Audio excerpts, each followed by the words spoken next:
Tuwing Hunyo 12, buong pagmamalaking iwinawagayway ang watawat ng Pilipinas sa mga plaza, paaralan at tahanan.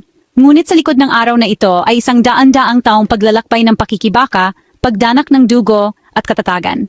Para lubos na maunawaan ang tunay na kahulugan ng araw na ito, kailangan nating balikan kung saan ito nagsimula. This is presented to you by Education 4708. Just proceed to view the full content. Pagdating ng mga Espanyol, binuwag nila ang mga katutubong sistema. Pero alam mo, nakaranas din sila ng matinding pagtutol. Noong Marso 16, 1521, dumaong si Ferdinand Magellan sa Homonhon. Mahigit isang buwan lang ang lumipas, noong Abril 27, sa labanan sa Mactan, nilabanan ni Lapu-Lapu ang dayuhang pananakop at napatay si Magellan. Hindi nagtagal, itinatag ni Miguel Lopez de Legazpi ang unang permanenteng pamayanan ng Espanyol sa Cebu. Pagsapit ng 1571, naging kabisera ng Spanish East Indies ang Maynila. Ipinatupad ng mga Espanyol ang redaksyon kung saan inilipat ang mga Pilipino sa mga sentralisadong bayan at ipinilit ang sistemang engkomyenda na nangahulugang pagkolekta ng buwis at, sa totoo lang, sa pilitang paggawa. Kumalat ang Katolisismo sa pamamagitan ng mga kampanya ng pagbabagong loob na pinangunahan ng mga paring Espanyol. Ang kalakalang galyon mula 1565 hanggang 1815 ay nagkonekta sa Maynila at Acapulco, nagpayaman sa Espanya, ngunit labis na nagpahirap sa lokal na ekonomiya. Sa kabila ng lahat ng ito, nagpatuloy ang mga pag-aalsa, tulad ng pag-aalsa ni Tamblot sa Bohol noong 1621, ang pag-aalsa ni Lacandula at Sulaiman, at ang pag-aalsa ni Francisco Dagohoy sa Bohol, na tumagal ng kahangahangang 85 taon mula 1744 hanggang 1829. Sa paglipas ng panahon, lumago ang pambansang pagkakakilanlan at nagkaroon ng pagbabago mula sa reforma patungo sa revolusyon. Humigit kumulang 200 sulong Pilipino at manggagawa ang naghimagsik dahil sa hindi patas na pagtrato. Ang pagbitay kina Padre Mariano Gomez, Jose Burgos at Jacinto Zamora ang nagpasiklab ng pambansang kamalayan sa mga ilustradong Pilipino. Binuksan ng mga reforma sa edukasyon ang pinto para maabot ng mga Pilipino ang kaisipang Europeo at lumitaw ang isang bagong henerasyon ng mga ilustrado, mga taong tulad ni Rizal, Del Pilar, Siena at Luna. Ang paglalathala ng La Solidaridad sa Espanya ay naging plataporma upang isulong ang representasyon sa Spanish Cortes. Sa simula, ang layunin ay pagkakapantay-pantay, hindi kalayaan.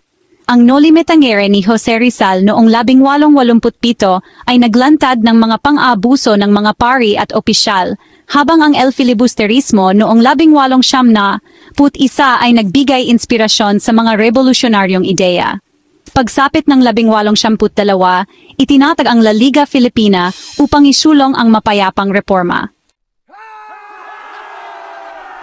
Mula sa isang lihim na kapatiran hanggang sa ganap na revolusyon, ang mga panloob na alitan ang humubog sa landas pasulong. Itinatag ni Andres Bonifacio ang kataas-taasang kagalang-galangang katipunan ng mga anak ng bayan, isang lihim na samahan na nagtaguyod ng armadong pakikibaka laban sa Espanya. Gumamit sila ng sistemang tatsulok sa pagre-recruit para mapanatiling lihim ang lahat.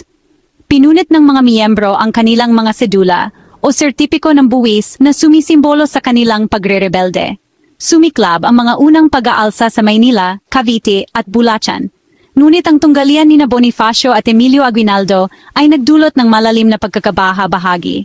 Si Bonifacio ay nilitis at pinaslang noong 1877. Nang taon ding iyon, ang kasunduan sa Biak na Bato ay nagresulta sa pagpapatapon kay Aguinaldo sa Hong Kong kapalit ng tigil putukan ng mga Espanyol. Ang pondo mula sa pagpapatapon ay ginamit upang bumili ng mga armas na naghanda sa susunod na kabanata sa pakikipaglaban para sa kalayaan. Ang saya ng kalayaan, para sa maraming Pilipino, ay mabilis na naging mapait na pagtataksil. Noong Abril ng 1878, sumiklab ang digmaang Espanyol-Amerikano na nagpabago sa pag-asa ng buong bansa. Bumalik si Emilio Aguinaldo sa Pilipinas sa tulong ng Estados Unidos. Umaasa na ang pakikipagtulungang ito ay magiging pagkilala sa ating kalayaan. Noong Hunyo 2, sa Cavite el Viejo, ngayon ay kilala bilang Kawit, idineklara ni Aguinaldo ang kalayaan ng Pilipinas. Ang watawat na magandang idinisenyo ni Marcela Agoncillo ay iwinagayway sa kauna-unahang pagkakataon habang ang ay pumuno sa hangin ng pag-asa. Binasa ni Ambrosio Rianzares Bautista ng malakas ang proklamasyon na nagmarka ng tila isang bagong simula. Ngunit, hindi kinilala ng Espanya o ng Estados Unidos ang ating deklarasyon. Sa halip, noong Disyembre ng parehong taon, nilagdaan ang Tratado ng Paris na nagbigay sa Pilipinas sa Estados Unidos sa halagang $20 milyong. Ang mga pagsubok, alam nyo, nagpatuloy sa ilalim ng mga bagong mananakop. Ngunit ang pag-asa ay muling sumiklab pagkatapos ng ikalawang digmaang pandaigdig. Sumiklab ang labanan noong Pebrero ng 1899 at ang Estados Unidos ay gumamit ng, malupit na taktika, mga concentration camp at sinunog na mga lupain. Tinatayang mahigit 200,000 sibilyang Pilipino ang nasawi. Ang mga pinuno tulad ni Macario Sakay ay bumuo ng tinatawag na Republika ng Tagalog. Ngunit ang pagsupil ay nagpatuloy hanggang sa unang bahagi ng 1910. Sa panahong ito, ipinakilala ang sistema ng pampublikong paaralan at unti-unting lumago ang partisipasyon ng mga Pilipino sa pamahalaan. Ang Jones Act ng 1916 ay nangako ng kalayaan sa sandaling magtatag ng matatag na pamahalaan. Sa huli, isang konstitusyon ang pinagtibay at si Manuel L. Quezon ang naging pangulo, na may nakaplanong 10 taong transisyon patungo sa kalayaan. Ngunit pagkatapos, sinalakay ang Pilipinas pagkatapos ng Pearl Harbor. Isang puppet na pamahalaan ang itinatag sa ilalim ni Jose P. Laurel. Sa panahong ito, nagkaroon ng malawakang kalupitan, matinding paglaban ng mga gerilya, at sa wakas, ang labanan sa Maynila noong 1945. Matapos ang 425 taon ng dayuhang kontrol, sa wakas ay naging malaya ang Pilipinas, sa batas at sa politika. Ngunit, patag ang Maynila, pangalawa lamang sa Warsaw sa pagkawasak. Wasak ang ekonomiya at ang kawalan ng katiyakan sa politika ay bumabalot sa bansa.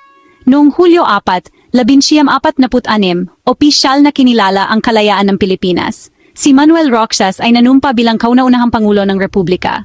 Kapansin-pansin, nangyari ito sa parehong araw ng Kalayaan ng Estados Unidos, na nakita ng marami bilang simbolo ng patuloy na impluwensya. Ang kalayaan, alam mo, ay hindi lang isang petsa. Ito ay isang patuloy na responsibilidad para protektahan ang demokrasya, kultura at katarungan. Ibinabalik ng bansa ang araw ng kalayaan sa Hunyo 12 para paranggalan ang revolusyon noong 1898. Ang pagbabagong ito ay nagdiriwang ng paglaban na pinangunahan ng Pilipino sa halip na pagkilala ng Estados Unidos. Taon-taon may mga seremonya sa Rizal Park at sa Aguinaldo Shrine na may mga reenactment, parada at talumpati. Ngunit ang kasaysayan ay hindi walang pagsubok. Ang batas militar mula 1972 hanggang 1981 ay nangahulugan ng diktadurya sa ilalim ni Marcos.